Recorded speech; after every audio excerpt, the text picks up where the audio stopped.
सूर्पणखा ऋषि विषय शर्वा और केकसी की बेटी तथा लंका नरेश रावण की बहन थी। सूर्पणखा का असली नाम मीनाक्षी था, क्योंकि उसकी आंख मछली की आंख के समान सुंदर थी और कुछ लोग उसको चंद्रलेखा के नाम से भी पुकारते थे। मीनाक्षी के नाखून सूप की तरह थे। सूप अनाज साफ करने वाला, इसलिए इसका नाम सूर्पणखा पड़ गया। सूर्पणखा ने अपनी पसंद के व्यक्ति से विवाह किया था, जिसका नाम विद्युत जिह्वा था, और वह राजा कालकेय का सेनापति था। एक बार रावण का युद्ध राजा कालकेय से हुआ तो उस युद्ध में रावण ने सूर्पणखा के पति विद्युत जिह्वा यानी अपने बहनोई का वध कर दिया था। सूर्पणखा के दुर्भाग्य का कारण उसका भाई ही बना। पति की मृत्यु के बाद सूर्पणखा ने अपना जीवन लंका और जंगलों में बिताया। वहीं दंडक वन में सूर्पणखा के चचेरे भाई खर और दूषण रहते थे। सूर्पणखा ने जीवन का कुछ हिस्सा खर और दूषण के पास बिताया। कहा जाता है कि सूर्पणखा अपने पति की मृत्यु का बदला रावण से लेना चाहती थी, लेकिन उसे रावण की शक्तियों का एहसास था। सूर्पणखा जानती थी कि वह रावण से स्वयं तो युद्ध कर नहीं सकती, इसलिए वह समय का इंतजार कर रही थी जिससे रावण का सर्वनाश कर सके। सूर्पणखा ने राम के पराक्रम के बारे में सुना तो उसकी रावण से बदला लेने की इच्छा प्रबल हो उठी।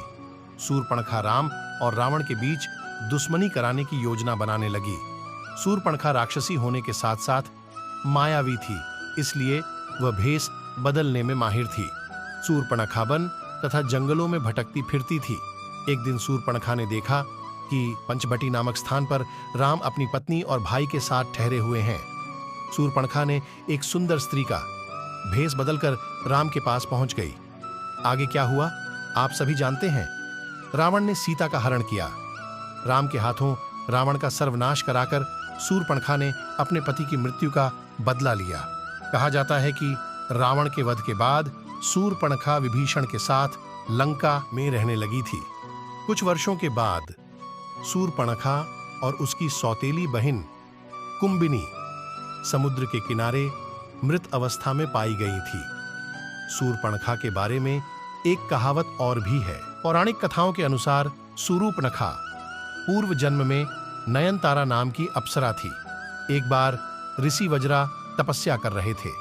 देवताओं के राजा इंद्र को लगा कि ये ऋषि तपस्या पूरी करने के बाद इंद्रासन पर बैठ जाएंगे, इसलिए इंद्र ने ऋषि की तपस्या भंग करने के लिए नयनतारा को ऋषि वज्रा के पास भेज दिया। नयनतारा ने वहां जाकर ऋषि की तपस्या में विघ्न डाल दिया, जिससे वह क्रोधित हो गए और उन्होंने नयनतारा को राक्षसी होने का श्राप दे दिया। श्राप मिलने के बाद नयनतारा ने जब ऋषि से क्षमा याचना और विनय की तो ऋषि ने प्रभु दर्शन का आशीर्वाद दे दिया और कहा, जब तुम्हारे नाक कान काटे जाएंगे तो तुम्हें इस जन्म की बात स्मरण हो जाएगी। अगले जन्म में नयनतारा ने सूर्पणखा के रूप में जन्म लिया। ऋषि के वचना अनुसार सूर्पणखा को राम के दर्शन भी हुए।